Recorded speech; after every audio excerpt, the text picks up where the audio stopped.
Oke, assalamualaikum warahmatullahi wabarakatuh. Waalaikumsalam Selamat siang semuanya. Balik lagi di podcast Pojok Kantor. Asik. Nah, mungkin di sesi kali ini kita bakal lebih seru lagi karena udah almost 3 bulan ya, jalan 3 bulan kita di lingkungan yang baru di Kementerian Pekerjaan Umum sebagai calon pegawai negeri sipil. Dan kebetulan kita sama semua di Direktorat Jenderal Sumber Daya Air, beda-beda unit kerja aja. Mungkin perkenalan diri lagi ya. Mulai dari aku sebagai moderator. Kemarin aku moderator Aldi Prasetyo dari Direktorat Bina Operasi dan Pemeliharaan. Monggo selanjutnya, Mas Andika. Oh ya, boleh.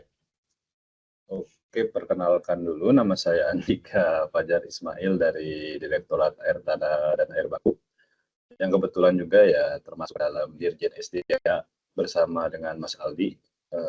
Mungkin selanjutnya bisa dilanjutkan oleh Mas Hafiz ya. Oke, kenalkan saya Ahmad Hafiz Ansori dari Direktorat yang sama dengan Mas Andika, Direktorat Air Tanah dan Air Baku di Perencanaan Teknis.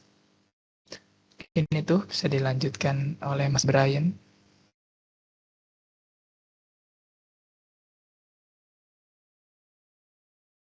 Ya, halo. Perkenalkan, nama saya Brian Damanik dari Direktorat Kepatuhan Intern, subditnya pengendalian. Mungkin bisa dilanjutkan dengan Mbak Ajeng. Oke, perkenalkan saya Ajeng Fadila Rahmadianti, saya dari Sekretariat Direktorat Jenderal Sumber Daya Air. Mungkin selanjutnya bisa dilanjutkan Mbak Wulan. Baik, terima kasih Mbak Ajeng. Perkenalkan, saya Fajar Wulan Haryani, biasa dipanggil dengan Wulan. Saya dari Sekretariat Direktorat Jenderal Sumber Daya Air. Mungkin bisa dilanjutkan oleh Mbak Arya. Perkenalkan. Terima kasih Mbak Wulan. Perkenalkan, nama saya Halia Pertiwi dari Setjen SDA juga. Dikembalikan kepada moderator.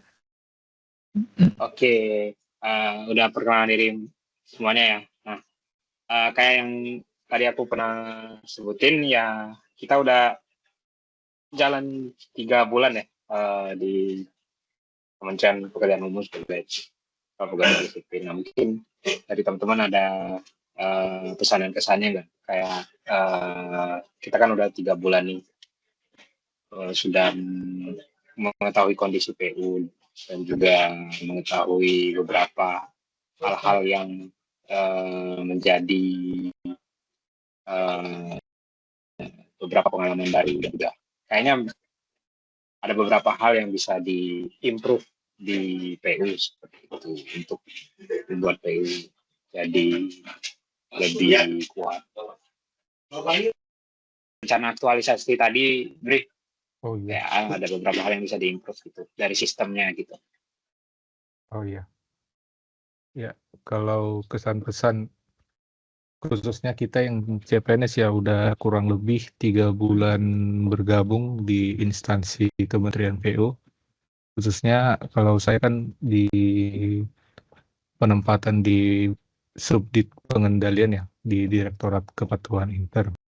Nah, selama yang saya jalani selama kurang lebih 3 bulan ini, kesan yang awal saya dapatkan itu tentu sangat berbeda ya dibandingkan kerjaan yang sebelumnya gitu. Soalnya karena ini di bagian pemerintahan, birokrasi, itu memang udah kelihatannya sudah mulai terstruktur dalam hal dokumentasi, surat menyurat. Jadi itu benar-benar ada jalurnya. Kalau teman-teman juga merasakan lah kalau yang sebelumnya bekerja di bagian swasta gitu ya, semuanya main jalur cepat semua, shortcut semua. Tapi kan kalau kita di pemerintahan ini udah mulai benar-benar ada tata ininya lah, yang peraturannya gitu. Nah, mungkin dari kitanya sendiri sebagai CPNS harus cepat beradaptasi berkolaborasi juga dengan cepat dengan senior-senior yang di ruangan kita masing-masing, entah itu yaitu PNS atau konsultan individu, tetapi kita tetap harus berani mau nanya gitu terkait pekerjaan. Mungkin itu sih dari saya, Mas Aldi. Oke, berarti berkolaborasi sama yang lain agar tetap menciptakan pekerjaan yang bisa saling support satu sama lain ya. Oke, Betul, Mas menarik, Aldi. menarik. Ya, karena kita kebetulan juga banyak pekerjaan-pekerjaan yang pastinya nggak bisa kita kerjakan sendiri ya.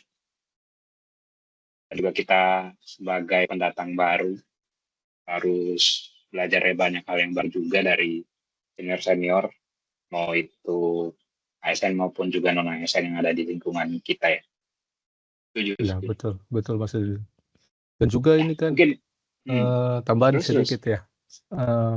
Kalau kita ini kan khususnya penempatan pusat ya, itu kan mencakup seluruh Indonesia ya, skup kerjaan kita, baik itu Mas Aldi di OP ataupun teman-teman Mas Hafiz, Mas Andika yang di Atap, tentunya skupnya kan luas nih.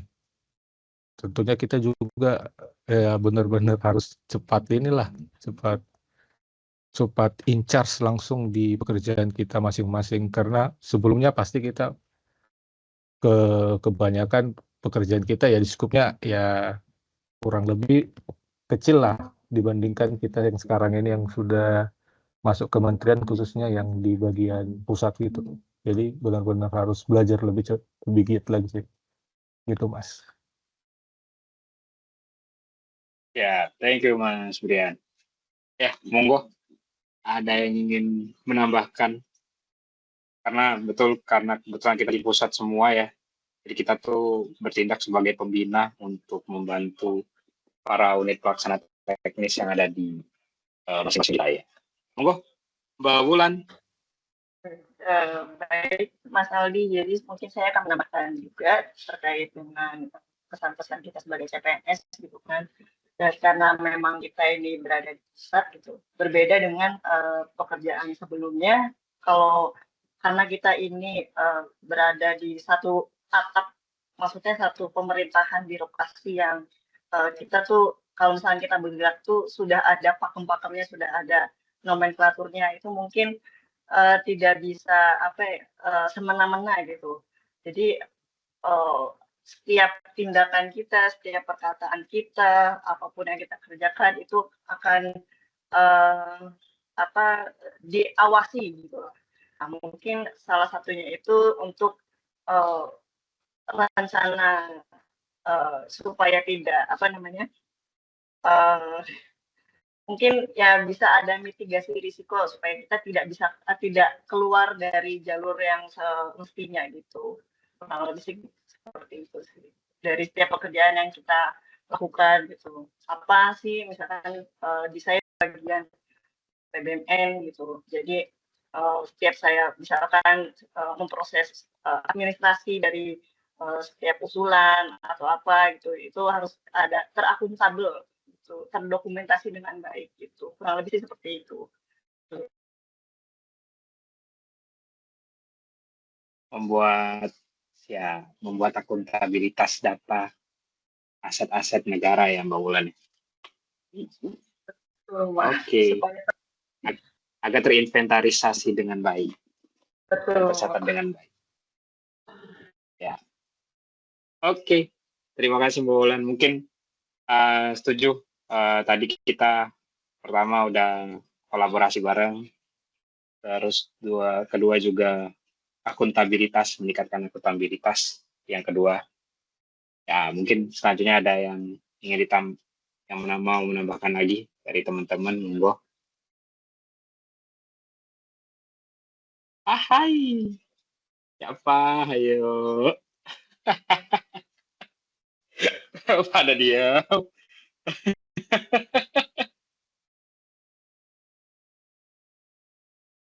Cik.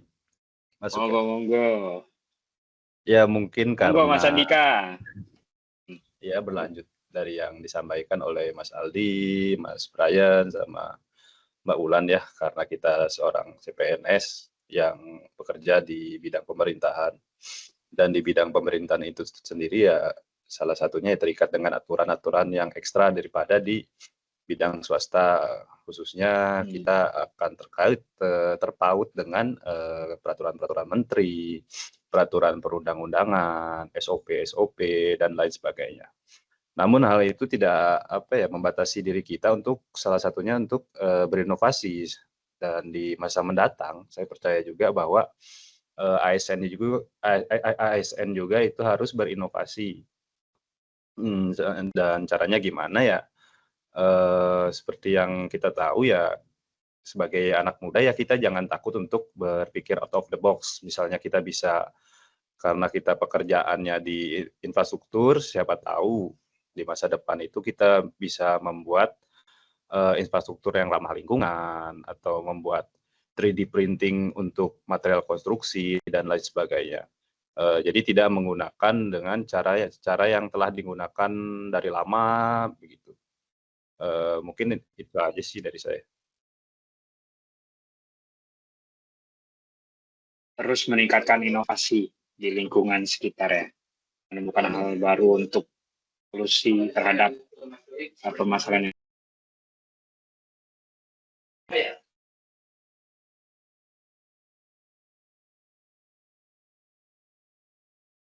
Oke, terima kasih jadi- Mas Andika.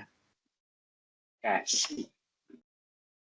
Nah, itu tambahan dari Mas Andika. Ya, selalu ada kontribusi yang harus kita buat.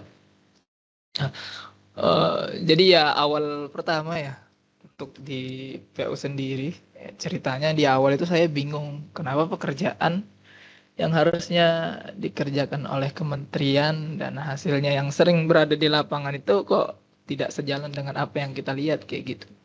Nah terus ya itu sih awalnya, jadi pengen masuk ke sini tuh ya itu pengen tahu kenapa sih hal ini bisa terjadi, apa yang salah dari pihak sini atau semisal pemahaman dari masyarakat. Nah kebetulan saya berada di subdirektorat yang bagian perencanaan teknis, jadi memang merencanakan apa yang menjadi anggaran dan juga menjadi infrastruktur yang krusial lah untuk dibangun itu dari kami kan. Nah jadi dari situ tuh saya bisa mengetahui kenapa yang menjadi faktor-faktornya itu. Nah kalau kemarin saya sempat ada sedikit cerita terkait ikut master plan ya.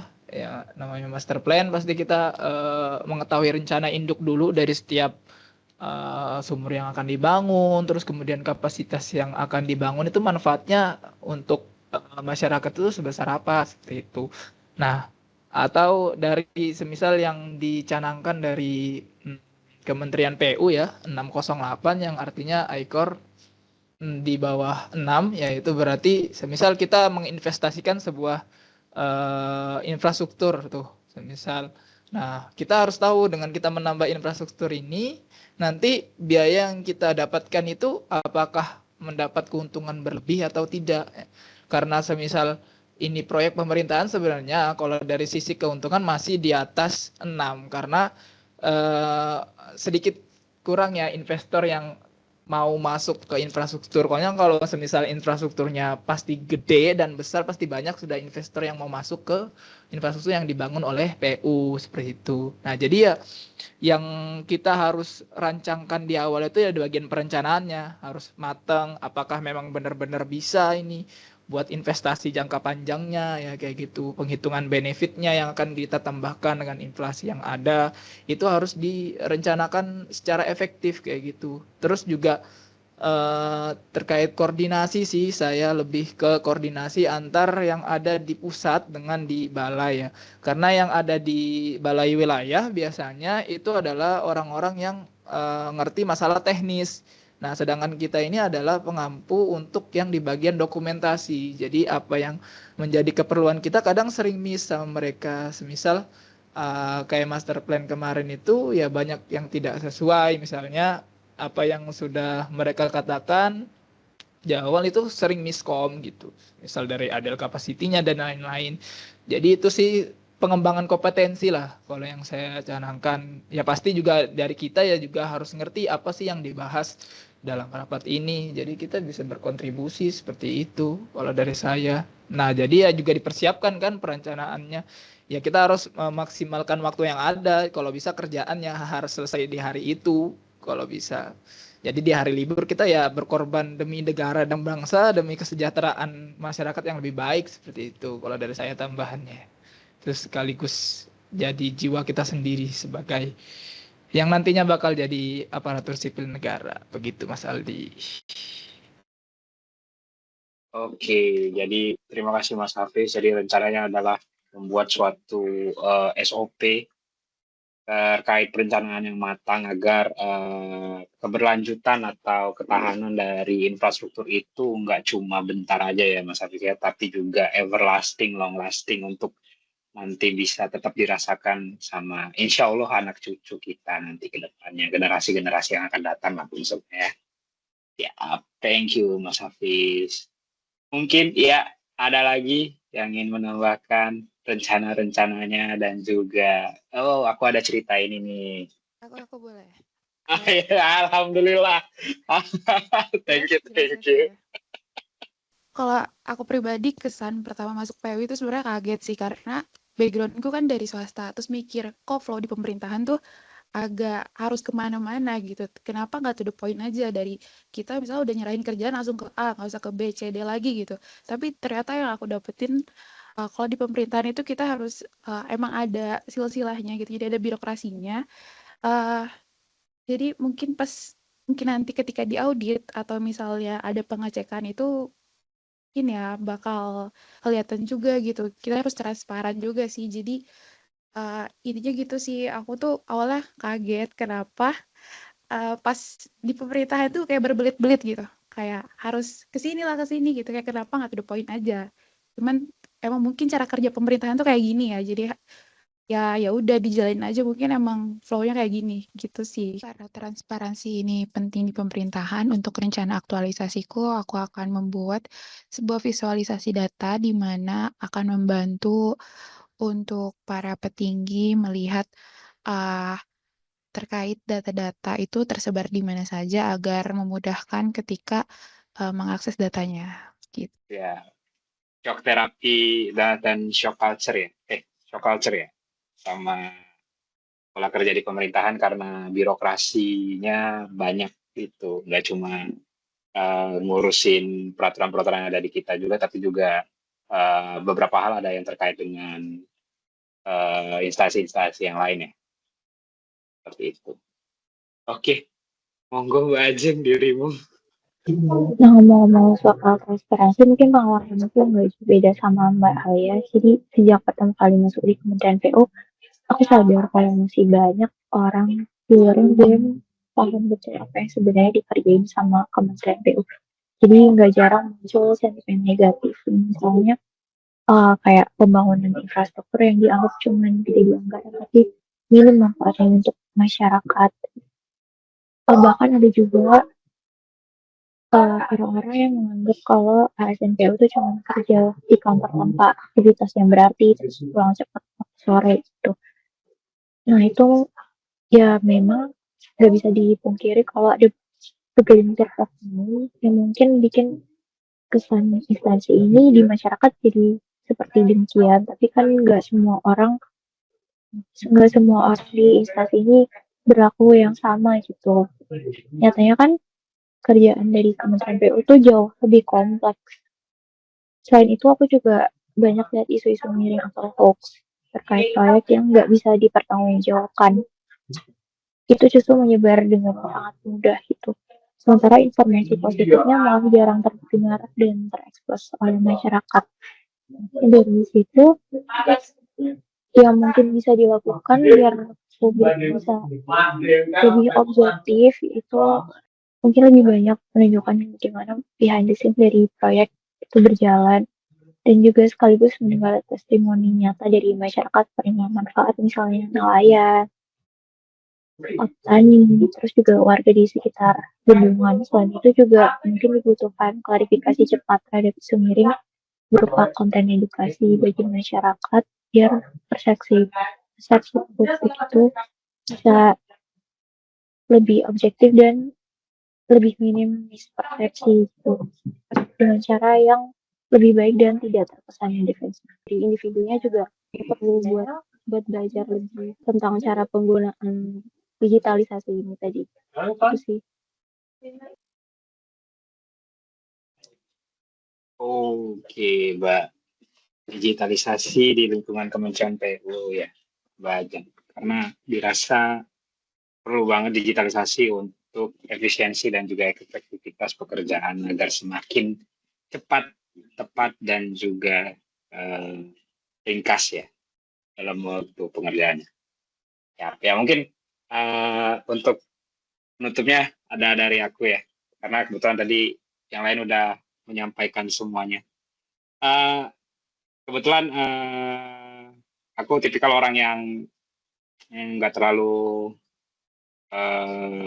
suka yang banyak peraturan-peraturan gitu. Jadi juga sama kayak Mbak Alia tadi, pas masuk di Kementerian PU, saya juga di Direktorat Bina Operasi Sumber Daya Air, agak-agak sedikit shock culture banget, karena kita sebelumnya, aku pekerja swasta juga, yang mana sebelumnya tuh kayak kita udah punya sistem yang tertata dan juga terkelola dengan baik. Tapi pas masuk pemerintahan, oh ternyata kita untuk mengerjakan suatu nota dinas saja kita perlu banyak banget pejabat untuk agar nota dinas tersebut diaminkan, artinya juga bisa melenggang disetujui oleh pimpinan. Nah itu pertama. Jadi kayak, oh ini kita harus memahami kondisi dulu. Ternyata untuk menerbitkan suatu laporan aja tuh banyak loh yang merevisi. Artinya juga pemerintah tuh nggak semena-mena untuk menerbitkan suatu peraturan, karena banyak kok yang mau udah ngecek, nggak cuma dari pejabat-pejabat internal tapi juga eksternal kayak gitu. Jadi yang pelajari pertama itu. Terus juga kedua, karena di direktoratku, kebetulan kan aku di Direktorat Bina Operasi dan Pemeliharaan, itu yang berfokus kepada operasi dan juga pemeliharaan suatu infrastruktur, di mana beda dari direktorat yang lain. Kalau yang lain itu membangun, kalau aku tuh terus menjalankan apa yang sudah ada. Artinya sekali udah dibangun, terus dioperasi dan juga dipelihara. Yang artinya juga tugas dan fungsi Direktorat Bina Operasi itu tidak akan pernah mati selagi infrastruktur itu tetap ada. Nah, operasi dan pemeliharaan itu cukup menyita anggaran yang cukup besar setiap tahunnya, dan juga anggaran yang terus meningkat setiap tahunnya, karena jumlah infrastruktur yang terus bertambah, kewenangan alih kewenangan dari pemerintah daerah ke pemerintah pusat juga yang meningkat, sehingga mau nggak mau infrastruktur yang udah terbangun harus dioperasi dan pelihara dengan baik. Nah, pentingnya sistem manajemen data infrastruktur yang pertama. Jadi biar kita tahu, oh ini kewenangan pusat nih infrastruktur. Karena kan kita banyak banget ya, ada bendungan, ada bendung, ada irigasi, sungai pun kita pelihara, walaupun cuma air ngalir doang. Terus juga irigasi yang saat ini kita lagi gencar-gencarnya lakukan, yaitu swasembada pangan. Nah itu mungkin mulai dari situ dulu, mulai dari pendataan aset infrastruktur yang kita operasi dan juga kita pelihara. Dan kedua adalah yang kayak aku bilang tadi, semakin tahun itu semakin meningkat, karena mungkin bisa jadi infrastrukturnya kena damage, karena kerusakan, terus juga beberapa infrastruktur yang bertambah. Nah itu nilai-nilai kebutuhan operasi dan pemeliharaannya juga harus tertata dengan baik. Artinya ada penilaian kinerja dan juga angka kebutuhan nyata operasi dan pemeliharaan itu bisa terdata dengan baik. Nah, rencananya adalah akan membuat visualisasi data dan juga data storage untuk bisa menganalisa dan juga storing data di tempat yang sudah disediakan, seperti itu. gitu. Nah, itu jadi salah satu rencanaku untuk salah satu membantu lah setidaknya beban kerja yang ada di Direktorat Bina Operasi dan Pemeliharaan. Oke, terima kasih semuanya. Tadi udah keren-keren banget. Tadi dari Mas Brian ada terkait kolaborasi. Mas Andika tadi terkait inovasi untuk mendukung pekerjaan-pekerjaan atau permasalahan-permasalahan, solusi atas permasalahan-permasalahan yang terus berkembang setiap tahunnya. Dan juga ada tadi Mbak Wulan tadi terkait Mbak Wulan aku lupa. Wulan tadi apa Wulan? Gua lupa Wulan. Akuntabel. Oh iya, sorry. Akuntabel. Ya, tadi meningkatkan akuntabilitas karena pendataan aset barang milik negara ya, inventarisasi. Terus juga tadi ada Mas Hafiz tadi terkait sustainability dan juga membuat SOP perencanaan yang matang agar infrastruktur itu berkelanjutan. Terus juga ada tadi Mbak Alia tadi membuat sistem yang tertata dengan baik. Terus ada tadi Mbak Ajeng tadi itu ada digitalisasi. Oke, semoga harapannya nanti apa yang kita rencanakan dan juga udah kita impikan bisa membuat PU menjadi lebih baik lagi ke depannya, yang mana sebelumnya sudah baik menjadi lebih baik dan juga sudah kuat menjadi lebih kuat. Terima kasih atas waktu dan tempat kesediaan teman-teman sekalian. Sampai ketemu di episode selanjutnya. Terima kasih. Assalamualaikum warahmatullahi wabarakatuh. Selamat siang. Ta ta ta da da. Ta ta da da da. Ta ta da da da.